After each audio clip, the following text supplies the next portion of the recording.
asalaamaaleykum mbokk yi ginnaaw bu ñu sant yàlla julli ci ñu fas yéene waxtaan yéen ak yéen si garab gi ñuy wax kàdd muy l'acacia albida.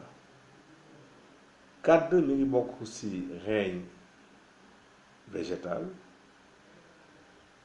ordre Trachyobionta muy famille des mimosacées. ñu koy tuddee kàdd si olof sore di ko wax sas, pël yi di ko wax taski, joolaay di ko wax buy pirig, bambara yi di ko wax balaza. muy garab bu doy waar moom kàdd nekk na lu doy waar. gis nga reenu kàdd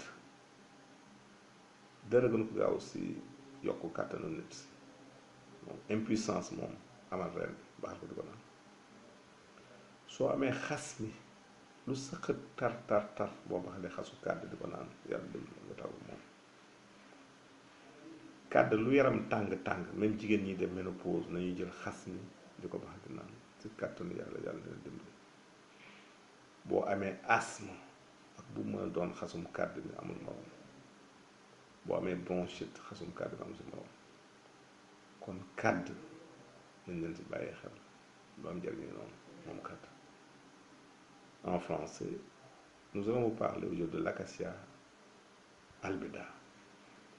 L'acacia albida est une plante bien connue d'Afrique, appartenant au règne végétal, à l'ordre des Trachyobionta, à la classe des Maniolepsida et de la famille des Mimosacées.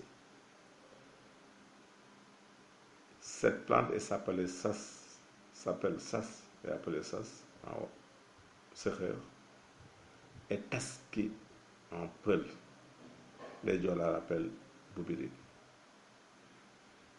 C'est une plante aux vertus incommensurables. L'écorce est efficace contre les fièvres, surtout pour la femme ménopausée, les bouffées de chaleur. Elle est efficace, l'écorce est efficace contre la toux sous toutes ses formes. Elle soignerait l'asthme et la bronchite.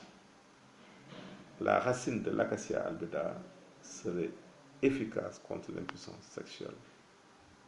Essayez-la pour voir. Nous reviendrons, Inch'Allah, sur cette plante. Merci.